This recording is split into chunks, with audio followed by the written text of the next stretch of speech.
Hey Andrew, how you doing? Hi, Chris. Sorry about that.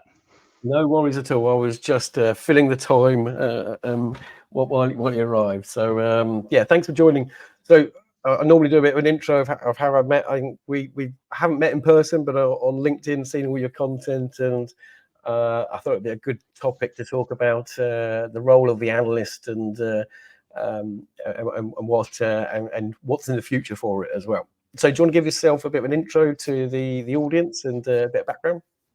Yeah, absolutely. My name's Andrew Madson. I've been in data for about 18 years in um, almost all aspects: data governance and privacy, machine learning, data analytics, and I'm currently the Senior Director of Data Analytics at Arizona State University.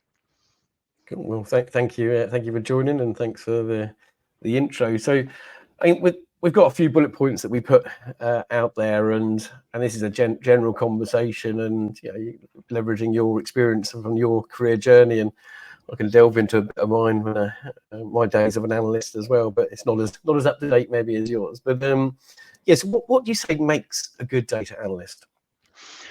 I think curiosity is a key skill.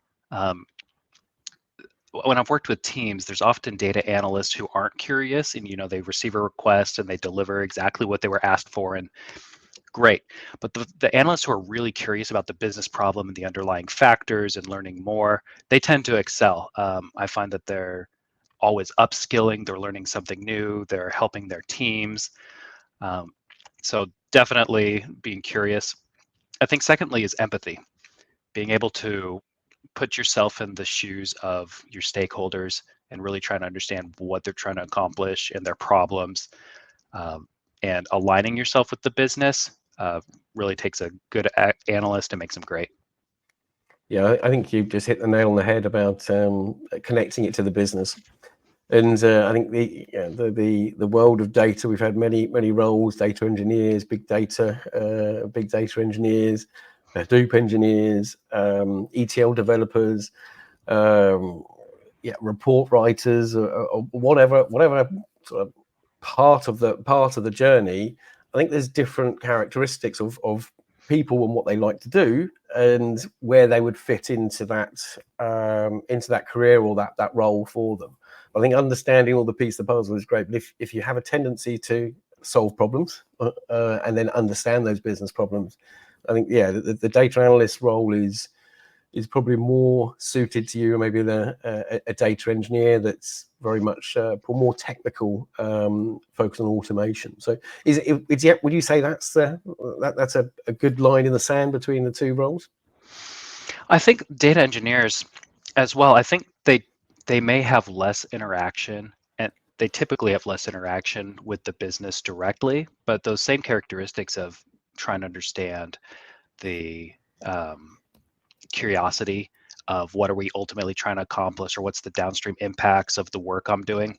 Well, I've led engineering teams in the past. I ran into the issue of the work being disconnected from the business, and it also disconnects motivation sometimes. Like the engineers were awesome, they really wanted to do high quality work, but they didn't understand the impact that they were having beyond reducing latency or building great pipelines. They didn't understand how they were helping the business and the people, and that was a mistake on my part of not connecting that. So then I learned that pretty much any role, that curiosity and that empathy is applicable.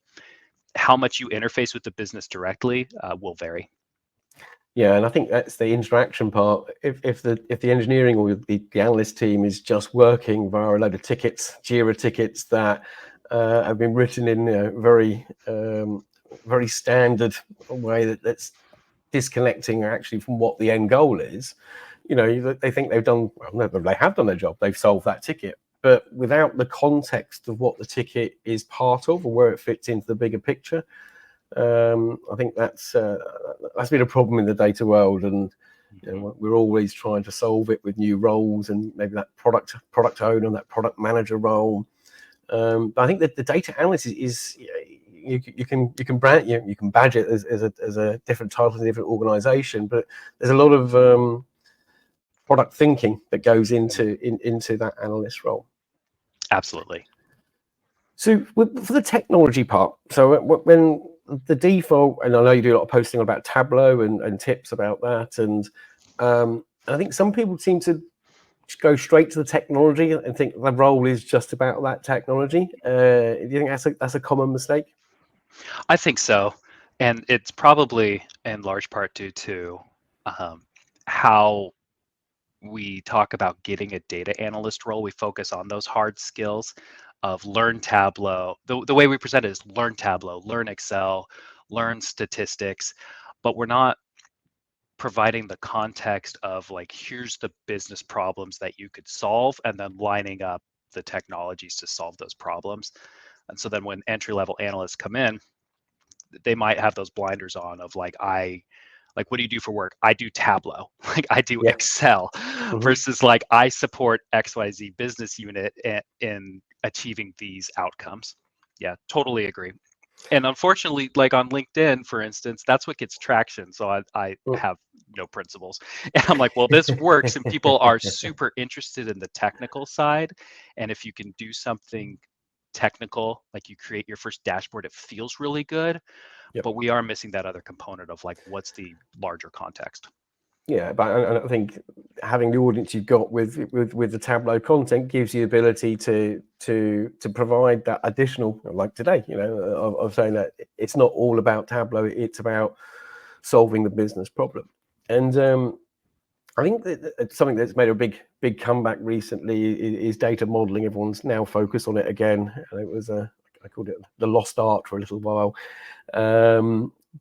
During that Hadoop era, it was all scheme on read. If just kick the can down the road, sort of thing. There's someone else's problem later. So do you see that as a core skill really that's needed within that data analyst role? It depends on the maturity of the team. Larger companies tend to have more specialized roles. So you're doing much more of you've got a higher volume of a smaller skill set because you've got so many people and money and whatnot. Mid and small size companies, they are expanding into analytics because they know that they need it, and they're expecting their analysts to do much more. I have so many folks that I connect with that are either part of like a two-man team or a one-person team, and they really are building those pipelines. They're doing end-to-end analytics, and they're coming in. They're like, shoot, I don't know how to data model, and now they're kind of throwing it together. They're learning on the fly. So data modeling, I think, is a core component of a mature and successful data analytics team. Yeah, I think that leads on to just having a good understanding of SQL as well. I think if I share how I entered this data world, it was when working for Cognos back in the 90s. But I think that curiosity thing, I was very much in the business side of it, and I think most BI or data warehouse teams then were normally grown out of the business, and it's moved more into the technology domain nowadays. But I when I wrote a report and it wasn't running right, I'd want to know what it was doing. You normally get pages of SQL that it's generated, but just understanding sometimes why the tool's taking a certain path to go and write that SQL, and that maybe thinks, okay, maybe it could be modeled differently. So I think any advice out there for anyone that's just writing reports, chase, flow it down, see, follow the source of that data, see where it's come from, because you'll learn a lot on that journey of understanding it. So obviously you've been working in this space a while. So what about your career path then? So how did you get into your role, and what was the path that took you to where you are now? It was haphazard. So I did the first part of my career in asset management and investment management, and then eventually into compliance and regulatory compliance.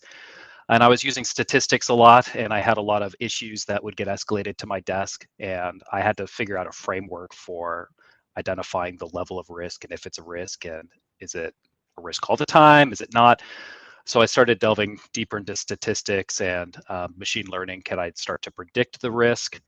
From there, I just felt really uncomfortable with not knowing statistics that were placed in front of me or numbers that were placed in front of me, because the accountability for managing that risk fell on me. So I went back to school, and I had an MBA, but it wasn't very math focused, to be frank. So I went back and got a master's in data analytics. And from there, I was in love. So I used it a ton in my role as a director of compliance. And then eventually I was like, I just want to be in data full time. So I transitioned full time into data. It's I think most career paths, and I don't think are very. Mine was a natural path that it took its route and based on a desire to learn new things, I think, and I think that analyst role can help you carve your path out, because the data engineering domain is so large now and has so many steps or pieces of the puzzle that we have had this fragmentation of the teams now, and everyone's a specialist on the automation framework, or someone's a specialist on the security aspect or the role aspect or the encryption part of it, and then someone's building the pipelines, and then eventually someone's actually doing something the business is going to use, that data modeling piece. And I think different people work in different ways, and I know that I was never a hardcore Unix programmer or give me a green screen, give me a prompt thing up. I'm no good at all. I'm much more handy with a GUI. But I think everyone will naturally find their path of what works for them. What would you say is I've given some of these views, but what would you say is characteristics of more of an engineering role? If you're doing something and you're enjoying some part more, which would steer you to go the engineering over an analyst role? I think with engineering, it is really being good at that systems thinking and design. I think that the engineering role is really focused on connecting those systems and understanding all the trade-offs and roles of those systems, and being able to provide a strong output and managing latency, managing really the system access, and being passionate about that. And the engineering role is it's core, it's critical to everything that's done, but sometimes it's overlooked in a lot of companies. Yep. They're looked as an operational expense rather than a strategic unit, especially companies like healthcare, where data wasn't even digitized really until like 2008. Financial services has tons of legacy systems, and as Joe Reese says, right, like crap rolls downhill from software engineering. They're like, oh, we dumped it here and here's what it looks like, do something with it. Being able to be a core problem solver and being comfortable with that, I think, should steer you towards engineering. Similar skills are for data analysts, but I think it's more critical to understand the business needs and being able to use your critical thinking in that area. Similar skills, just different focuses. Yeah, I think that's spot on, really. And I think the other role that's, I think, going in at that route of an analyst, and I think the advice I gave someone at Meetup recently is, what are you chasing? Are you chasing the title? Are you chasing the money? Or are you chasing the challenge? And obviously, we all need a certain amount, and money is an aspect for everyone. But sometimes if you're choosing the role or the title just because of the salary associated to it, and you may not get that role because you don't get accepted. So I think not being worried about the title, but it's the activities. And I think companies don't get it right when they write the job spec, because they list everything, and it's very much a technology shopping list of what's on there, rather than, as you mentioned, is what makes them tick, or what is their passion about. And I think if you choose, if you can, and you have the opportunity to choose the passion-led route and not worry about the title, the path you have the opportunities to define your own destination. And I started as an analyst, and I think I've probably had every role title out there, but were they always going the right way up and getting a higher one? No, they weren't. But I think it was all about what experience I get from it, either what technology that I would learn from it, and did they need me for my knowledge of that company more than they needed me more than I needed them, sort of thing, because your domain knowledge, and then that's not transferable. And I think we always need to look at what skills are transferable to take them from one place to another. Absolutely. Yeah, I chased the title and the money when I became a data science leader, because 10, 15 years ago, and sometimes today, a data analyst was really viewed as like an entry-level data science position. Like the output of being a data analyst would be a data scientist, and that's how I viewed it. So I became a data scientist and got deep in it and enjoyed it, but I didn't love it. So I went back to data analytics and have niched down and specialized. And depending on the skills and the scalability, that's where money is. But if you can become excellent at what you do, money typically follows. Yeah, true. Exactly. Yeah. If you do something you really enjoy, you're probably going to excel better in that route, and it'll create new opportunities. I think the other role that sort of died a little bit recently is the architect role. And I think I refer to myself as Joe Reese has referred to myself as a recovering data scientist. I refer to myself as a recovering data architect. And I think that is coming back. I think we talked about the data modeling piece and where that sits. And again, not worrying about the role titles as much. If you actually start thinking about what's needed to achieve the end objective, who does it, which role title you allocate it to is not as important. And I think if we're going to give advice for people who get experience on there, go into a place where you can get a smaller company that you can get exposure to every single part of it. I think the bigger the companies get, the less you have that bigger picture. I think it's okay to go to those places later, but you probably won't learn as much if you start at them, because you only get a small piece. So what's your view of size of organisation to work for from your experience? What's worked well for you? I've worked at different sizes. I've worked at some startups, and then I worked at large organizations like Arizona State and JP Morgan. And it really depends on the structure. So size, I think, may be less important than the team structure. Sometimes large companies will have a strong central unit, but then the data teams are federated across all the business units. So it may have that still small company feel, where other large companies, it may not be as federated across the business units, and it really is more of that large company, like you specialize in, here's the 3 things you do, and you do it all the time. Don't do things that aren't those 3 things. Where small companies, you need to be comfortable not knowing what you're doing and figuring it out with minimal support. Most of these companies hire you as an analyst or the data scientist, and that's it. And you often roll up to like either the CTO or maybe a product manager who can't support you. Like they hired you because they don't know how to code or get the answers. So it's trial by fire, and you can learn a lot that way. I think picking the industry is most important, because then you can align yourself with a mission that's important to you. And then as you go on, you can figure out like, oh, this is the opportunities that I want. Some large companies, though, you may be more specialized in or limited in what you're able to do, have better training and more resources for training. Versus small companies where they're like, here's LinkedIn Learning, or like here's a book, please figure it out.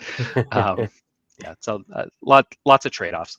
Yeah, I think you're right. Is each of those give different opportunities, and something you mentioned that triggered a thought really was that domain experience, and I think in the data world you can easily get pigeonholed into just one domain and one technology, and then your options are you either move to another domain, and they normally want that same technology. So if you're looking at providing enough opportunities to go, to give you as a best opportunity as possible, is look for either technology that's transferable to a new industry. So if you know you've been working in you're working finance, but you wanted to move across into insurance or something, so there will be maybe a route that you can go that's an insurance company needs you more for your technology skills, and you can learn that new domain.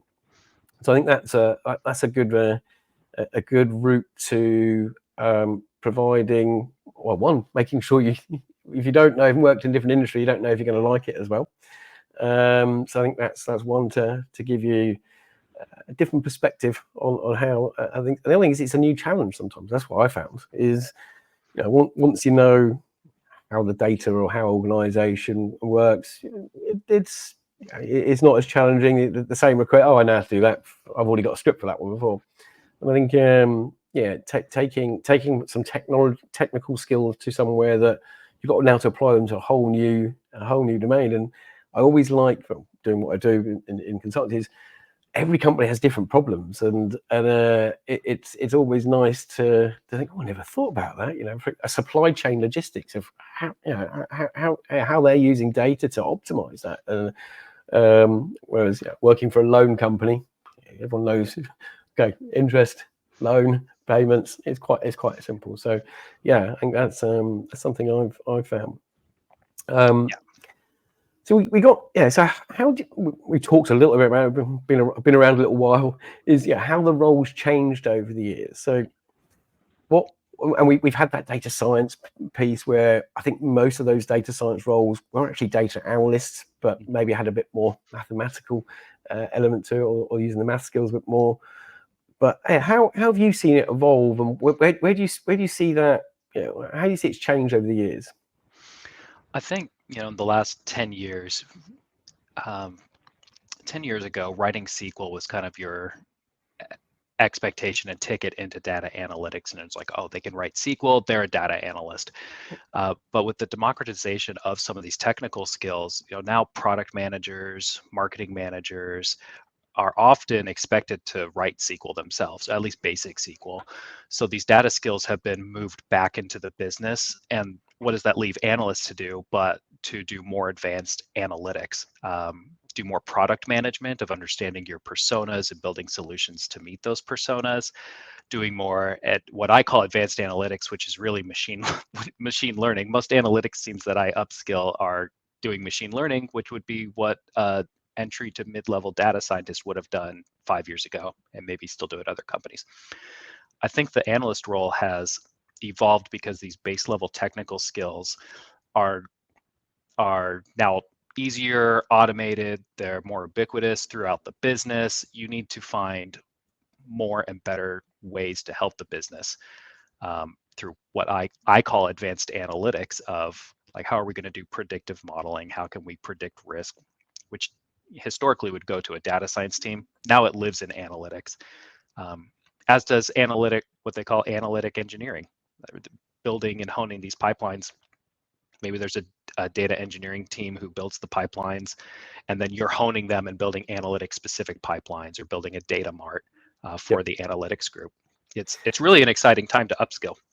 Yeah, and I think that you just touched on another thing that happened recently as well. That is the creation of what the analytics engineer as well, and we talk about semantic layers as well, of having those modeling layer that gives the context on top of the data, and that's another skill that's needed depending on what product you use and where it's done. Again, I think they're very transferable, and I think people shouldn't get hung up of, oh my god, it's Power BI. I mean, I only know Tableau or only know business objects. I think once you understand the concepts of what you're actually performing there, it is transferable. So I think that's something I'd say is, don't get hung up on the tool. I call it emotional attachment as well. Oh, we can't use that product. I don't know what that one is. I can't move across. MicroStrategy, oh no, that's much better. They're not. There's not much difference between many of these tools out there, and I think the skills are very transferable. But it's interesting that role of the analytics engineer came about. I think that's because they're trying more automation in that metadata and the deployment, and I think, which the other good thing is, data ops has become more of a thing now of the complete automation of your end-to-end data product, which includes the reporting element as well. But I think so. because of all those aspects, I think that data analyst role seems to keep moving around on the reporting line of where it sits in a business. And whereas before it really was in the business, it was someone, Yes. they were getting Excel spreadsheets, or back in my day, an Access database to do something in, but it was sat embedded in the business, and it worked quite well, I think, for the right reasons, security and centralization and scalability. That moved to the IT department, and then that data analyst role then it's a junior role that's probably not has no business knowledge at that place. I think maybe that analytics engineer is a way of elevating that.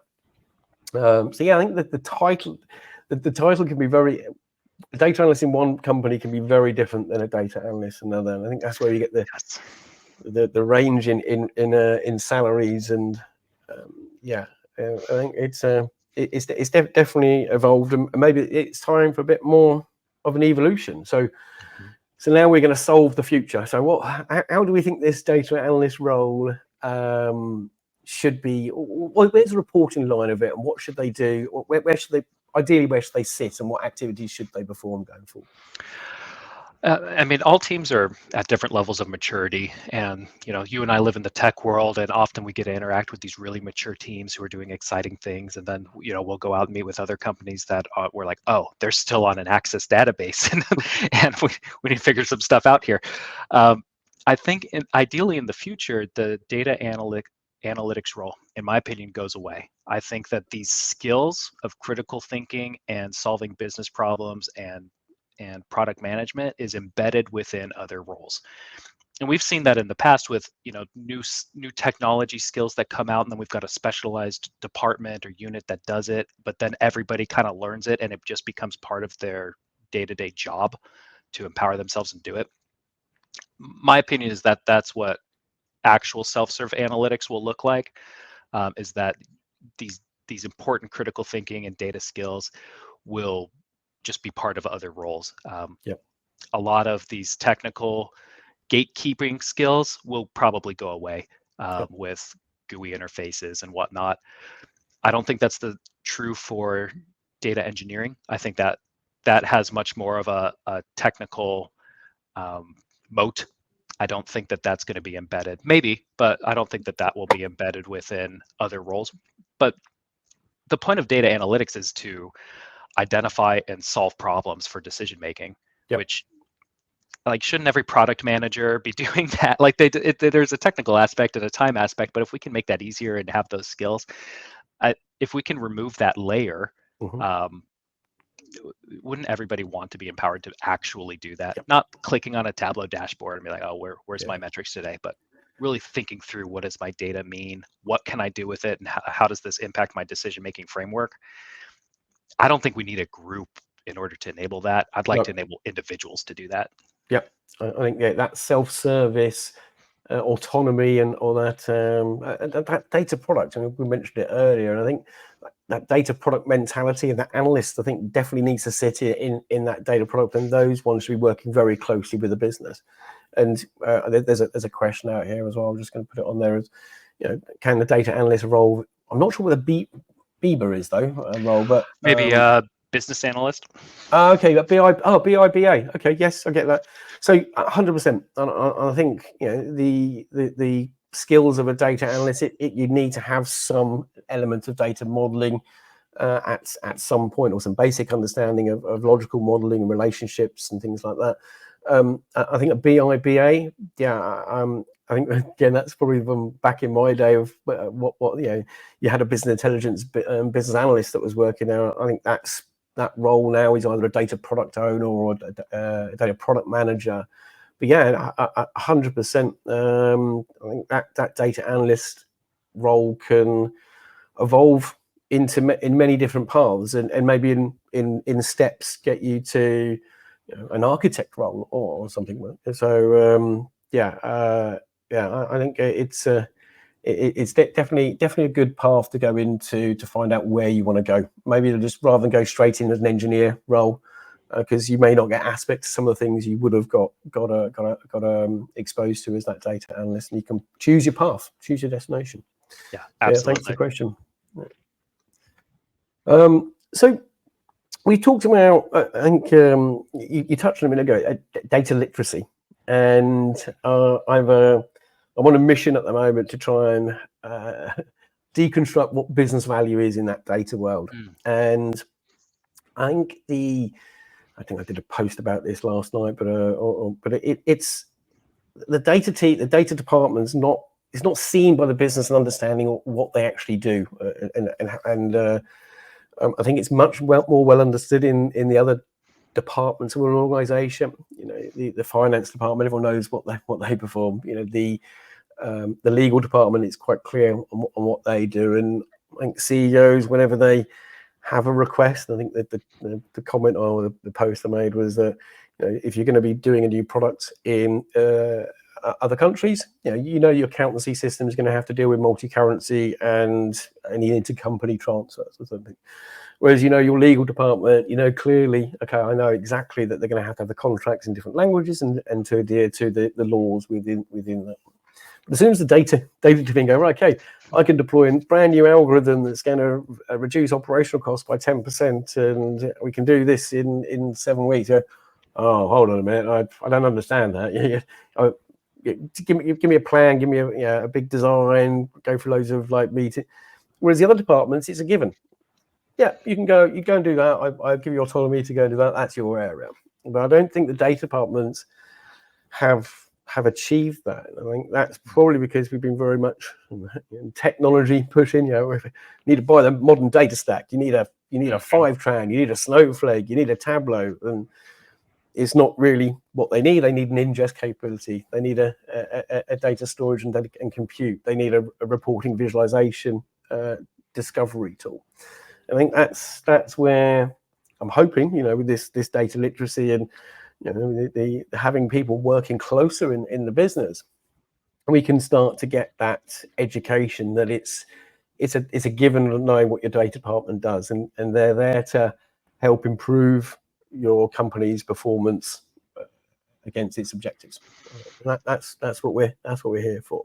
Yeah, we've got a branding problem, right? Because a lot Yes. of times our groups start from the ground up, right? We're looking at the data and we're like, okay, now how do we engineer it and what can we do with it, versus starting with the top down of like, what are the business needs, what's the value we're trying to accomplish, and then let's engineer a solution around that, and then let's communicate the value that we drove regularly with our stakeholders. That often doesn't happen because we're not viewing data as a product. We're viewing data as a service, and then we're not reporting out on the outcome. Any product should have key metrics of like ROI and how we're delivering value, and often that gets missed in the data world. Yeah, so I think that's something the data analyst role could, you know, sitting in the right place, can make sure that these things are in place. You know, and everything we do in a business should be to help the business. And I think there's so much historical legacy reporting that's there, and no one actually understands how it's used or what it's driving. It might conflict with another silo of data elsewhere that's giving a different result. So you don't use either of them. Yeah, I think a good question for any analyst out there to ask is, you know, why are we doing it? What difference does it make, and how do we measure it? Yes. And you mentioned earlier is, you know, we haven't been good at evidencing what, you know, the value or what we've delivered and how it's used. Yeah, and I think working close to the business will hopefully solve that. So we got, you know, there's a few more points here I want to cover but so we've seen ChatGPT, you know, and you know, everyone thought the world was going to end, and obviously there's interesting weekend with the board at OpenAI. But yeah, that aside, it's been out a while now. Everyone's using it. How do you see that changing? Changing this space in the coming years in the roles that you perform or your team? I think that's one of the main reasons why I believe that data analytics will become just a skill as part of other jobs. Because if we can get the engineering right and the governance right, then, you know, right now analytics is just is providing answers to questions and strategy. But if we can get the LLM right, then we put that ability in the hands of the users. They can ask those questions and get that data and make that decision themselves.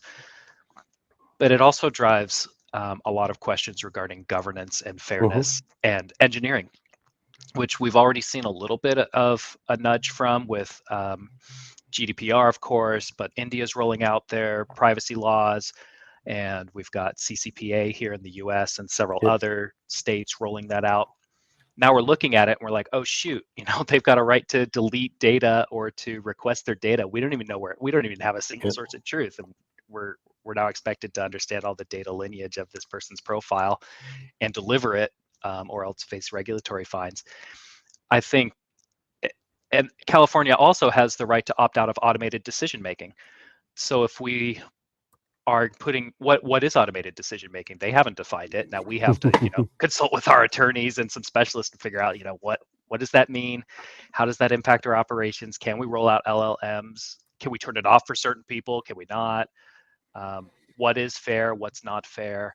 It raises some really interesting and exciting questions, but I think it really drives the need to fix our engineering, because you can't put an LLM on top of garbage and expect gold to come out, but to also support governance, not just to be regulatorily compliant, but to, which is important, but to do the right thing by our users. And I think it's highlighting that. Yeah, no, I think the governance thing, again, we were talking about rebranding of roles and departments. The governance doesn't always get the best PR, should we say? And you mentioned about all of the policies coming out, and this is where policies are there for the right reason, to protect that data and make sure the data's used and managed correctly. But at the end of the day, we need to use this data for some advantage for our customers as well, to help personalize and help give them a better experience, but also to make your company have competitive advantage, also stay ahead of the game, because it's all about customer experience. So, and this is where you get that bit of a conflict between the government. You've got to secure this, you've got to have this in place, you've got to have this access control. You can't develop with this data in these environments.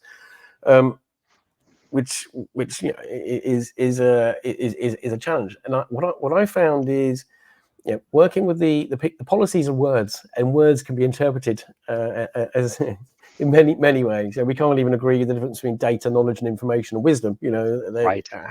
How they all link together. But when policy to reality, I like to refer to it as, and you can have the most secure data platform in the world that no one uses. Doesn't mean it hasn't satisfied the requirements. So I think, again, look at this data analyst role. If you're able to be that ambassador or that negotiator between, because I know we need to comply with these, but we've got this risk controls in place. Is that sufficient for us if we do these things? Because otherwise, we can't even use the data and satisfy the features that have been requested. So I think again, with a data analyst, understanding about policies is quite useful as well.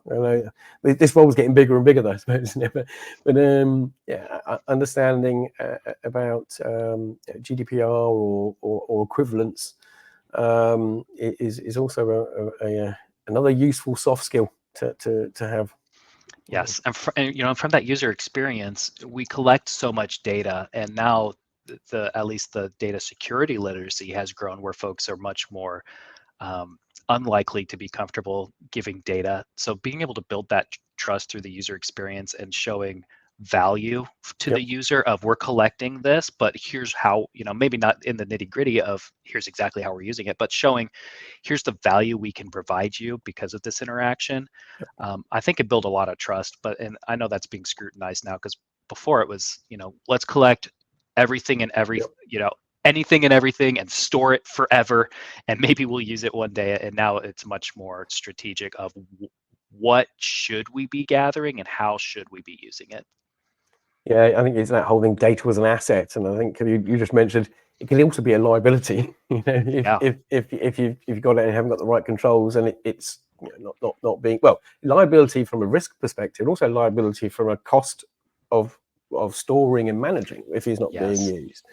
So it's interesting times, and I think talking about Chat GPT and where I have concerns of where it may not help and where I think it can help. And because we've been around, we can write SQL. I could probably write it without the compiler, and it might have a couple of mistakes, probably spelling ones rather than syntax. But we understand it, and it's great to use ChatGPT to help accelerate some research you're performing. But I think there's still a really core skill of actually understanding what that is. It's not that complex. It's never going to go away. I think it should be a core skill that everyone should understand. Every layer of an SQL statement to understand, and also the explain plan of how it's running against the underlying database as well, or the profile. I think that's a very useful understanding, and to be self-sufficient to understand what's going on if you have access to see these things. But you'll learn what's under the bonnet, and I think that's something that with all of these SaaS products and everything out there, you don't actually understand. It's all storage, it's all compute, it's all metadata, but knowing how it's all linked together is still very useful for investigating issues or trying to understand problems that may happen. Absolutely. It's the new dashboard, right? Like when dashboards gained popularity, we're like, oh, self-survey analytics is going to solve all our problems. So we made thousands of dashboards that nobody uses because they don't solve any problems and nobody knows how to use them. If we don't use ChatGPT and LLMs correctly, it'll be the same thing. We're just going to dump some tool on our users and expect it to fill a need. But if we use it strategically and understand the trade-offs and help our users understand what it does and doesn't do, I think it can be a great efficiency. I think so. And I think the other thing that it's helping with it is data quality conversations. And we talked about swear words or companies that data governance team or the data quality team. It's I've got to deal with them as well. But I think they're there. It's there for a purpose, data quality, and it's not an individual's, not one person's problem. It is a company problem, and I think there's been too much of by the time you find the problems, it's the analyst that's found it at the end again. This doesn't make sense. This stuff's totally rubbish. But no one else has actually realized that when they're building this whole dashboard. So I think having analysts embedded in that whole process, understanding it, I think as Joyce said about the BIBA role, or I think that's business analyst sort of skills as well. And I think that's an interesting point. Is we call data analysts or business analysts, and the two really should be brought together. Is business analysts should have data skills. And maybe that's the default position going forward. Is it's inferred that as a data analyst, you've actually got requirements-based thinking. Yeah, absolutely. Often business analysts has transitioned. It used to be, data analysts were considered junior data scientists, and they ultimately wanted to get there. Similarly, with business analysts, they were considered junior data analysts, and they ultimately wanted to upskill to data analytics. Now, business analysts in a lot of industries have more aligned themselves with product management, and they generally roll up to like a product manager, and they're figuring out like all the business requirements and specifications around a feature, which are key skills for a data analyst to know, but they often collaborate with data analysts to get that information. Yeah, definitely. So I think the last topic we had to cover, but anyone any questions, we'll happily answer them as well, or we can go off piece on our discussions. I think it's the evolution of the tech stack, and how that's changed over the years. And I always like to put it into 3 eras, and I call it the old data warehouse, the enterprise data warehouse era. It was for large customers only, very expensive licensing, didn't have DR on it, and it was normally run by the business. Then we had this big data bubble, the open source Hadoop era, where it went totally the other way. It went to anyone could do it. In fact, everyone did do it. Not many people very well. Then we've gone on to the modern data stack, and I'm trying to think that's probably coming. We don't want to rebrand it all the time. It's still the same underlying technologies, but I joke around, call it the business value machine now. but and you don't have to rebrand it, and it's still the modern. I think I like to refer to it as versioning of it. So modern data Yes. stack 2.0, 3.0. We're always iterating on that. I don't think it's changed too much currently, but Mm-hmm. how have you seen the changes over those periods for the technology the analyst has been using? Yeah, I agree with you. I think those 3 periods make a lot of sense, and it's really, hopefully refined and specialized the way we use data and made it more accessible to different systems. What I'm encountering now and over the last couple years is the rise of FinOps, and I think now more CTOs are looking at their budget, their cloud Mm-hmm. budget, and saying, what's the ROI of these different components of the data stack that we've all kind of slapped together, and are they all required? And did we need to go all cloud, or should we pull some back and do on-prem, or do bare metal stuff? So I'm seeing a lot more of the FinOps data stack and some of the businesses that I'm working with, because of the cost the aspect. the, the cost aspect. Mm. And Facebook or Meta said, this is the this is the era of efficiency. I think that's Mm-hmm. part of the efficiency. Is now, great, we've got all this data, now we're expected to deliver ROI on the data in Yep. the most efficient way possible. And I think you're right on that. And I think data product mentality is helping with that FinOps piece. Yeah. I think the other thing, we have too many ops. So we've got our DevOps, we've got our data ops. Now we've got the FinOps, ML ops as well, LLM Yeah. ops.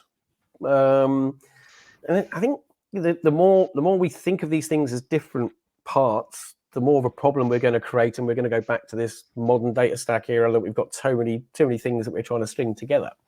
Yep. But I think it's a good. I suppose all these things, they do highlight how we have to think differently, and if we have to create a new name, I'm guilty of it enough times, but fair cop. But I think that FinOps, they all need to come together. I mean, the DevOps piece needs to work with the data ops, and everyone needs to have that financial view of it. So it sits across the DevOps side, and it sits across on the data ops side. I think the point that you highlighted about the cost aspect is, people have been throwing stuff into these modern data stacks without the right controls, without the right experience of the team that are running it, and forgot to data model. So Yes. you've got too much duplication and unnecessary compute being performed. And, people say, we work closely with Snowflake, but people say Snowflake's expensive, but so is heating your house if you leave the windows and doors open. It doesn't have to be, and I don't think anything has to be expensive. But if it's not used in the right way, I think things can be expensive. And it's good that the companies are now focused on making sure that they're getting the best value out of the money being spent. And I hope that will generate some good outcomes where the data team it's left alone. Okay, right, now you're monitoring your cost and that you evidence it each time that it's my customer satisfaction has gone up, or we've increased our margins, or whatever it's helped achieve. You can say, look, that was because of this. All right, can I have some more budget for the next piece? Of course you can. It's not a problem because you deliver. And I'm hoping that the advances we're making, as you said, with some of these things, is going to create that environment. So I think the last thought I've got on the evolution and is automation of pipelines or mapping or metadata.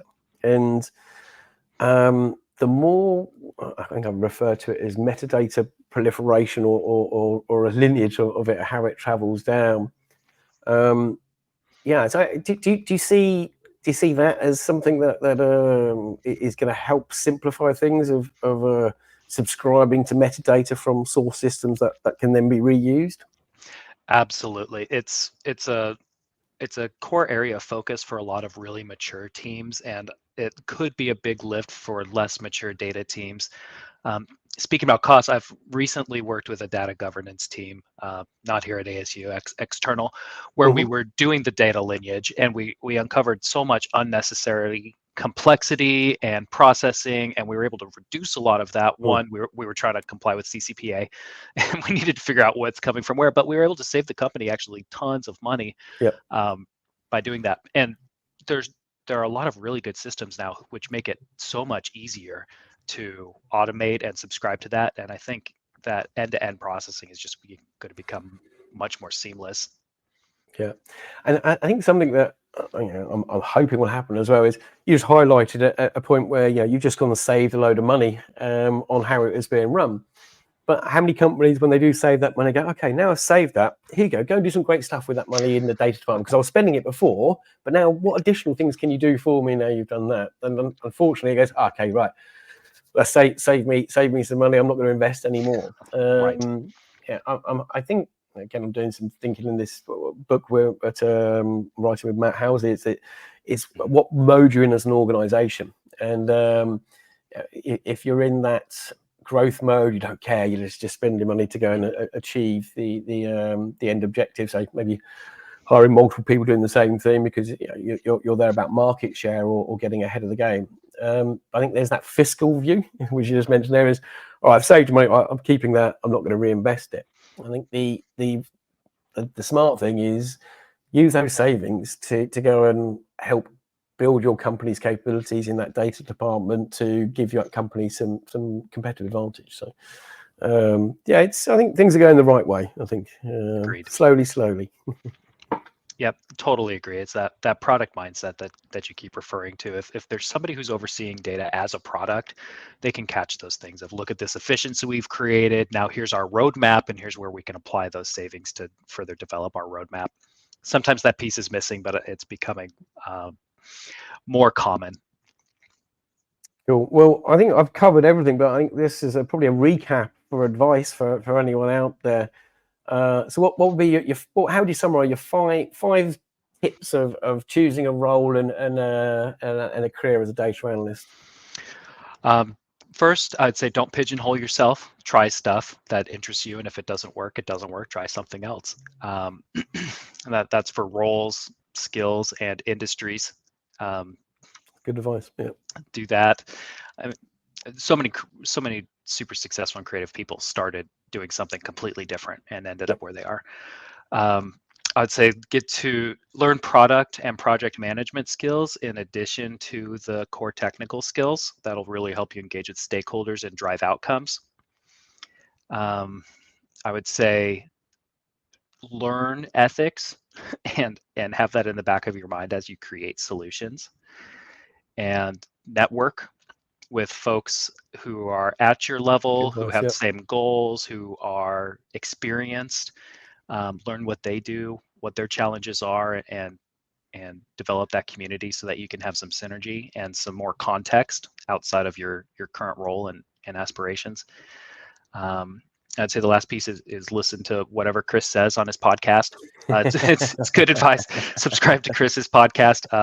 He has a wealth of experience, and from what I can see, the things that you say, Chris, are very insightful, but also not absolute. I like the way that you say, like, this is my opinion on this, and you're willing to change it as more information comes in. So I think it's incredibly helpful for me as a data professional. Always learning, and I think as your career is a journey. And I think another thing I said the other day was enjoy the journey. Yes. So don't rush it. So yeah. And I think the comment I made is, I want to be a CTO or a CEO, and you get there, and it's not for everyone. I didn't really like that aspect. I think what I like doing is solving problems, and as long as my career, my job gives me that, I'm happy. So exactly. I obviously like to need to get paid for it as well, but it's a side thing. I think as we said earlier, if you've got a passion about something, it becomes it becomes an easy thing, and we have to work our lives too long. So yes. Might as well do something you enjoy, and if you're not enjoying it, give yourself the opportunity to pivot and go to something else. But use some skills that are transferable. And I think as Andrew was so kind, I mean, Andrew's got some great content out there. So anyone that wants to learn Tableau, some reporting tools, and follow Andrew. He's bang on. That's why he's on the show anyway. I saw his content. I thought he'd be a good person to talk to this. So I think maybe for the audience and leading on to that, how they can catch up with you, anything you're doing that you want to highlight to anybody out there. I've got nothing to shill, Chris. Just follow follow me on LinkedIn and tell me everything I'm doing wrong. I'm happy to hear it. You're doing a great job out there. But I'm just going to put up next week, so which quite aptly, we're talking about ethics and the value of data literacy. So I got Dr. Joe Perez on next week's show. So tune in for that one. We'll definitely be touching on ethics on this one, because I know that's something Joe's very focused on. But yeah, Andrew, thank you so much for being on the show. It's been a great to chat, and I hope everyone out there found some use from it.